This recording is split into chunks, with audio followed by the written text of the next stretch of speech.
I remember this night like it was yesterday, even though I'm 26 now, and it happened when I was 12. My parents left me home with my 18-year-old brother, Zach, for the night. And at first, I was excited because it was just me in the big house, which felt like huge freedom at the time. Zach told me he was going out for a few hours with friends and made me promise not to tell Mom and Dad, which I agreed to because I trusted him, and also, why wouldn't I want the place to myself? He would get in huge trouble if my parents were to find out, and he knew that.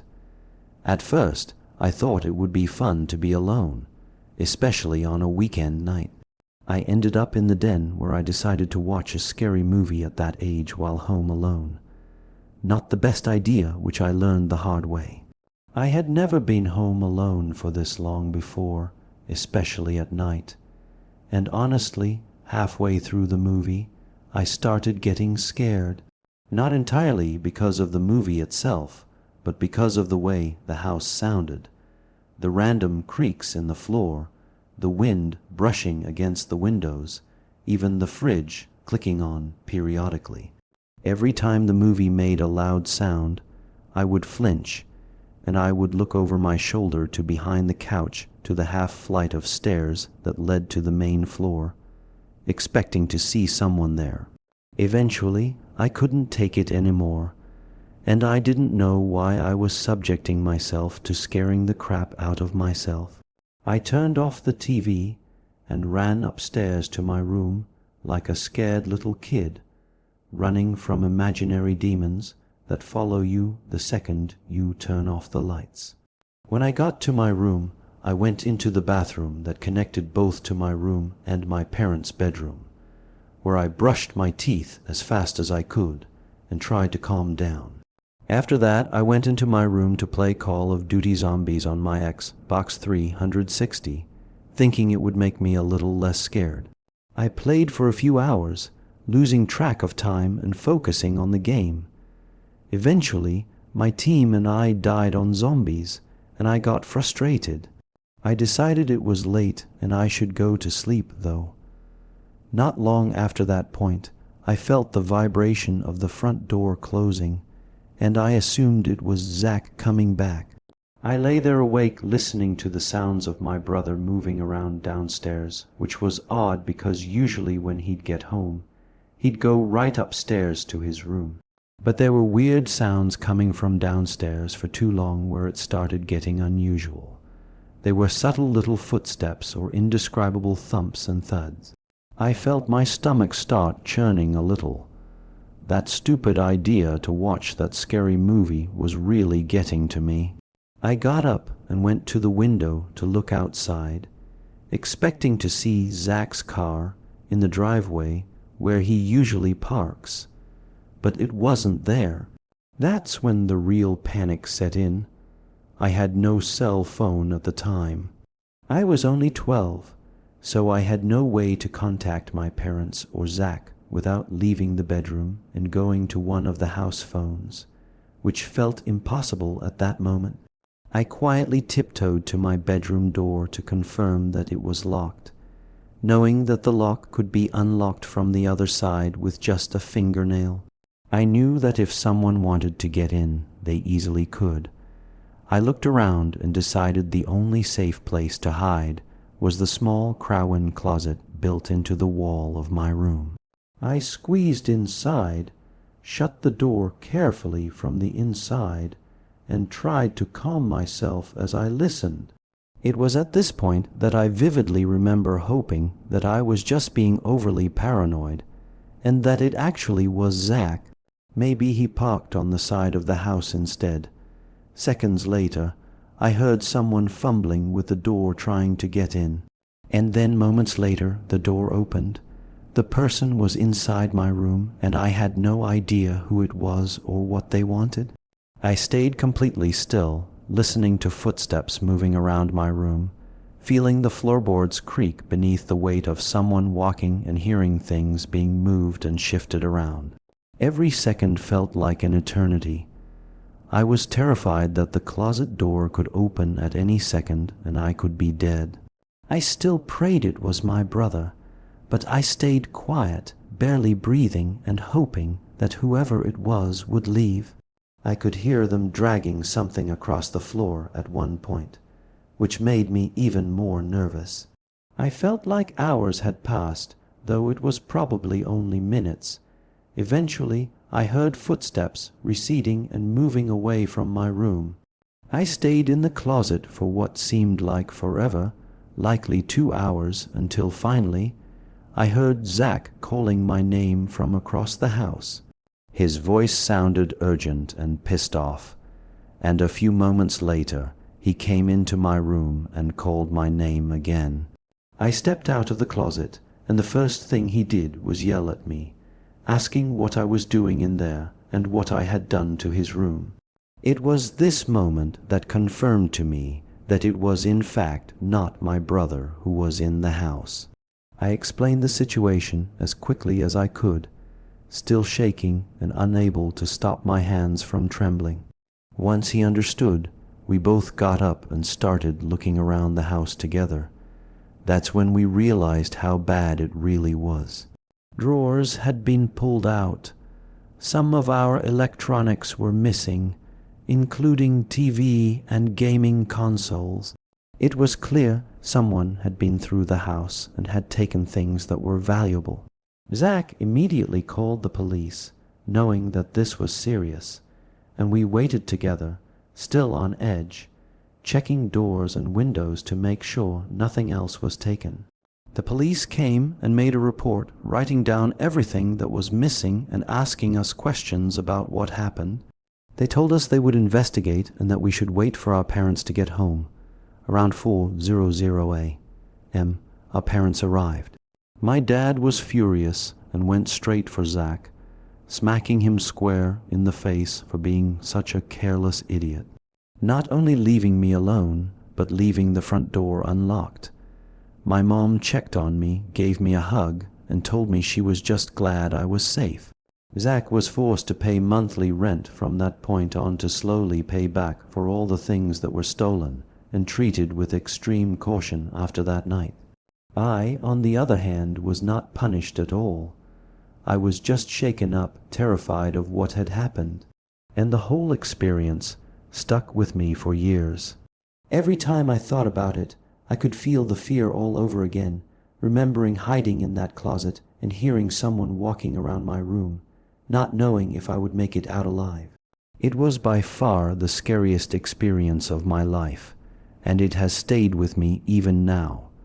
When I was just a child, not even in kindergarten, I lived with my grandparents. My mom and dad had just separated, and my dad worked in the next town over, so I saw him every weekend. My uncle, my dad's brother, also lived with us, so I was rarely ever truly alone. I was always told to never answer the door for strangers. It was a small, peaceful town where everyone knew each other. We had a neighbor who visited often to watch hockey, wrestling, or join family barbecues.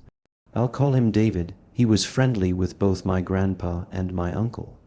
He often drank beers with my uncle and helped my grandpa with yard work or truck repairs.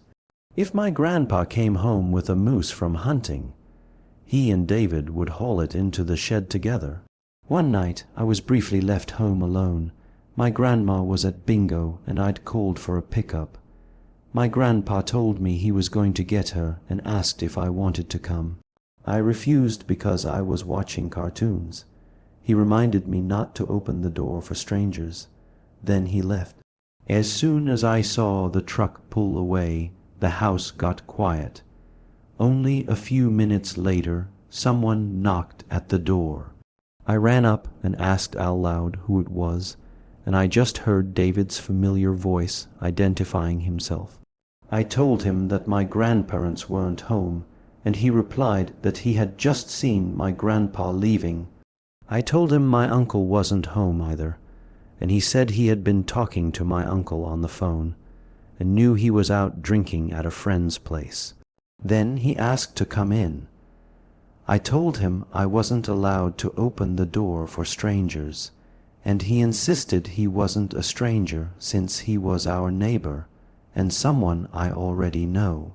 In my child mind, he was right, but I didn't understand why he would come over when my grandpa and uncle weren't there. I unlocked the door and opened it. David towered over me. He was obviously drunk, swaying, slurring, squinting with one eye. He stepped inside and put his hands on my shoulders as I backed up. I didn't feel alarmed yet because I had seen my uncle drunk many times. I told him he could wait in the kitchen while I went back to watch TV, but he would not let go of my shoulders. I tried to pull his hands off of me, but couldn't.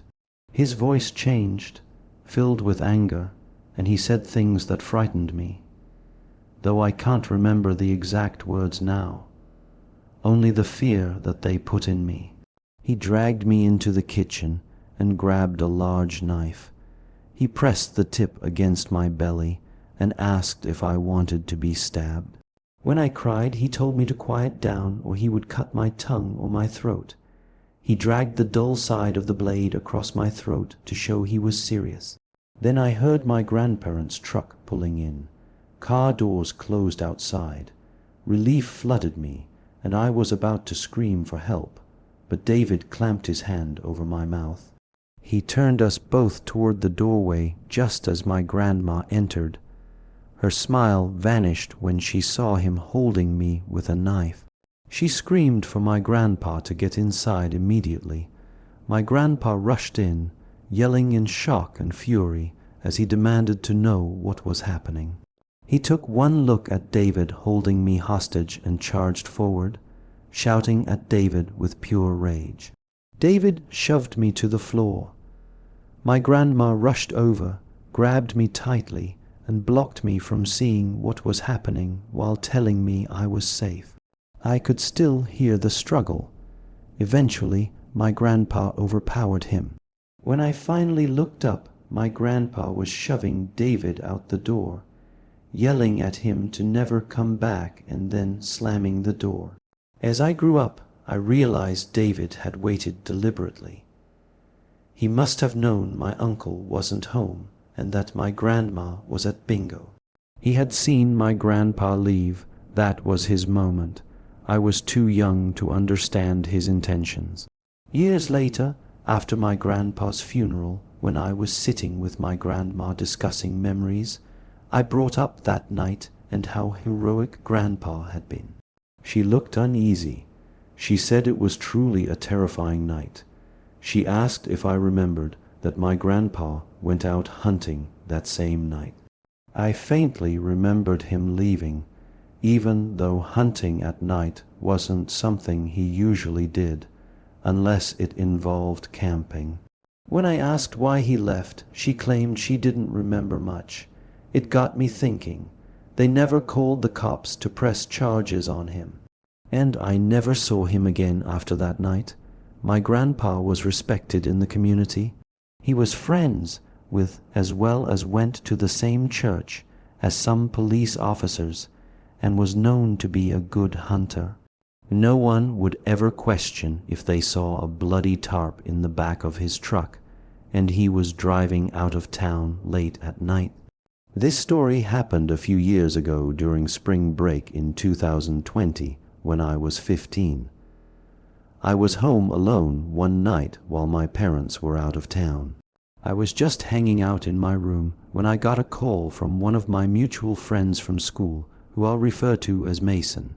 I don't usually get calls from Mason, let alone texts or keep in touch with him, but I answered anyway. Before I could get a word out, he asked what I was doing. I told him I was just at home and wasn't up to anything. He then asked if he could drop off one of my buddies because he needed a place to stay for the night. This buddy of mine is someone I've known since 3rd grade, who I'll refer to as Neil. I basically told him I didn't feel like having company over and just wanted to chill by myself. After hearing this, Mason practically begged me to let Neil stay at my house, I could sense desperation in his voice as he pleaded with me to let him drop Neil off. I was still reluctant at first, but then Mason told me he'd let me use his weed pen if I let him drop off Neil. After he said that, I caved and told him they could pull up. Looking back, I realized how dumb I was to let something like that persuade me, considering what happened next. But I was a stupid Ed at the time. So what can you do? Neil has always been very outgoing, almost with zero filter, and he doesn't care what others think about him. So when I heard from my brother and other friends the week prior that he had started acting really weird in his classes, I didn't think much of it at first. I asked my brother to elaborate, and he told me that Neil would sometimes start laughing or clapping out of nowhere, even if the classroom was completely silent, and he would sometimes say very strange things to people for no reason, like claiming the basketball coaches were Freemasons trying to convert him. After hearing this, I realized Neil wasn't acting normal, and it wasn't until he and Mason arrived at my house that I understood how bad it really was. I met Mason and Neil at my front door and greeted them like any other day. I hit Mason's weed pen as promised and gave it back. As Mason was about to leave, he grabbed Neil by the shoulders in a very serious way, tears forming in his eyes, and he pleaded with him not to do that thing. Neil looked at him blankly and casually responded that he understood. I really should have asked what was going on, but for some reason I didn't, and I let Neil inside as Mason left. After I closed the front door, the first thing Neil asked me was whether all the doors in the house were locked. Red flags immediately went off in my head, and I knew I had just gotten into something bad. I told him they were locked and asked why. He asked me to check, so I led him down the narrow hallway by the front door to show that the back and laundry room doors were both locked. He didn't say anything after I confirmed it, and we stood in silence for a few seconds. Then, out of nowhere, his hand shot up like he was raising it, and he put on this eerie, toothy smile that I can still see clearly in my mind. He held it for a few seconds before lowering his arm without saying a word. I forced a fake chuckle to make the situation seem less weird. Then Neil asked for some water, so we went to the kitchen.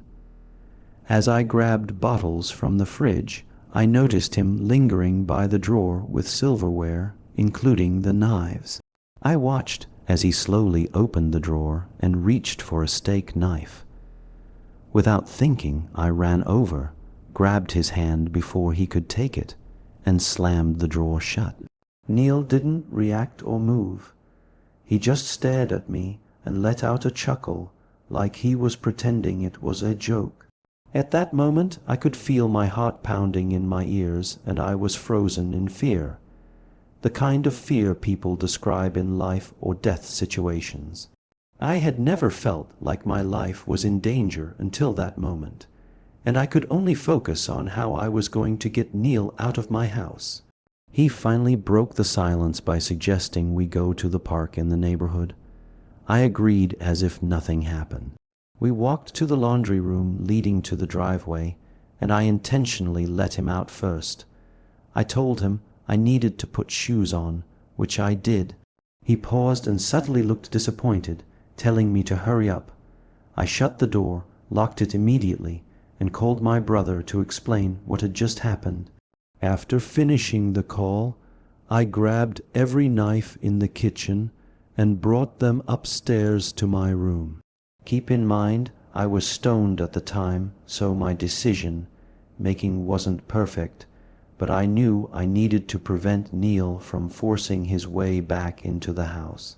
My brother arrived with 3 friends in less than 5 minutes, and they met Neil outside. I stayed inside for a few minutes nervous, then went out. My brother and friends were talking to Neil, who was rambling about the school's basketball coaches being in the Illuminati and claiming they would sexually assault the boys on the team to make them play better. He continued talking nonsense for a few minutes. Then we decided to get him home because there was no way I was letting him stay under my roof after what had happened.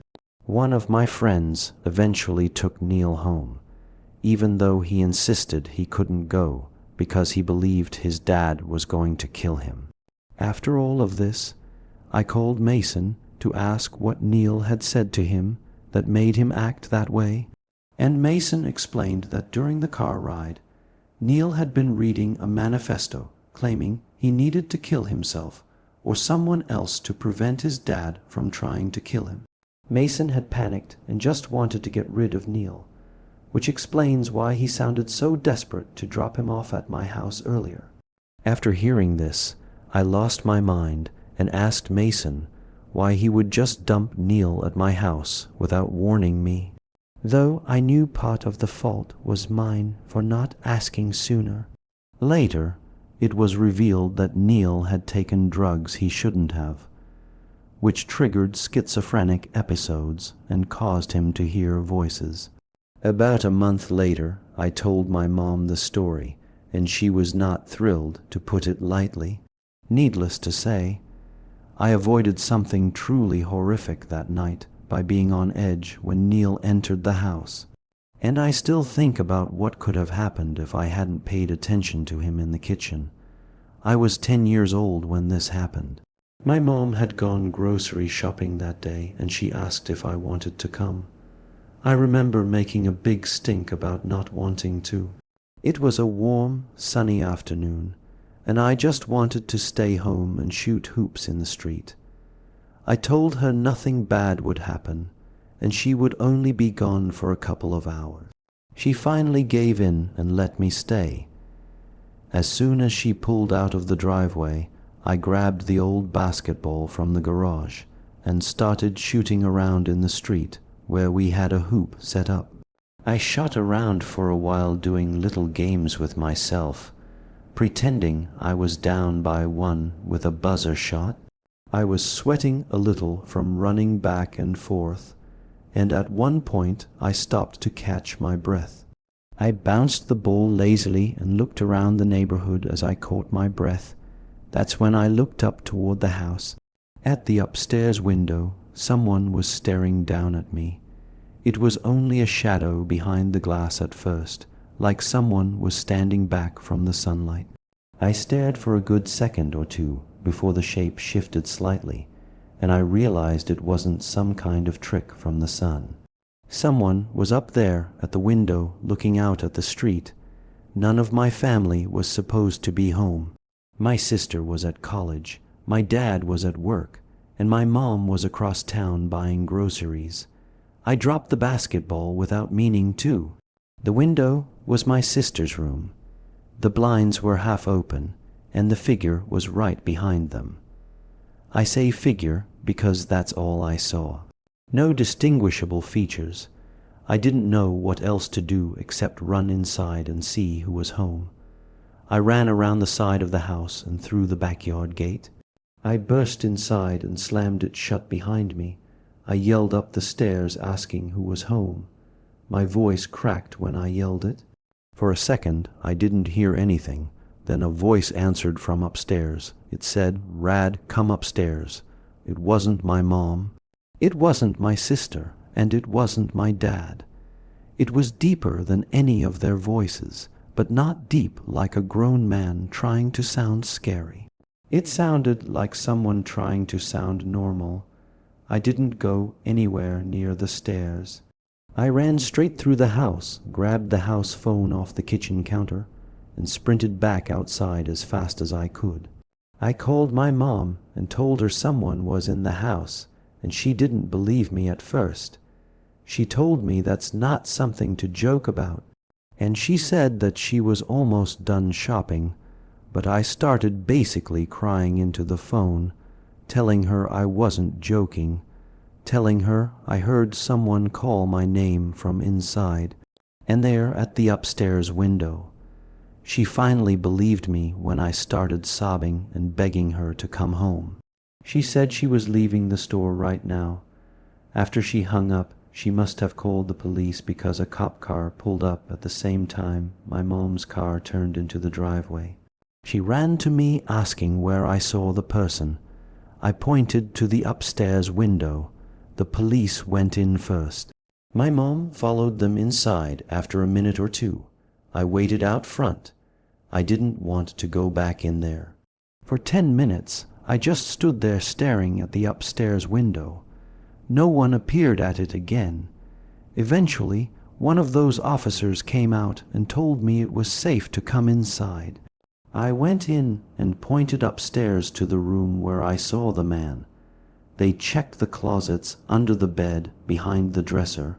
They even checked the attic. They checked every room in the house. They didn't find anyone or anything. After the police left, my mom started acting doubtful again. She said she believed me, but I could tell she didn't fully. She said if she found out I was messing around, I'd be punished for scaring her and wasting the police's time. I kept telling her I wasn't lying. She kept saying she knew, but her voice said something else. That night, I had trouble falling asleep. I kept thinking about the voice and that shadow behind the blinds. But eventually, I got tired enough to drift off. I don't know what time it was when I woke up. It was still dark out, and at first I thought I woke up from a bad dream. But then I heard something in my room just loud enough to wake me. I sat upright in my bed. My eyes were still adjusting to the dark, but I could see the outlines of my room. I could see my dresser, my closet door cracked open, my shelves, and across the room, not far from my bed, I saw something else. An unfamiliar shape, a tall, dark shape standing completely still. For a second, I thought I was imagining it, but then the slightest movement made me realize what it was. It was a person, a full, grown person standing in my bedroom. I didn't even have time to breathe. I just screamed. A loud, broken scream that tore out of my throat. As soon as I screamed, the figure moved fast. It darted across my room in 2 steps, grabbed my window, slid it open, and jumped out. I heard the man's feet land on the small awning below the window.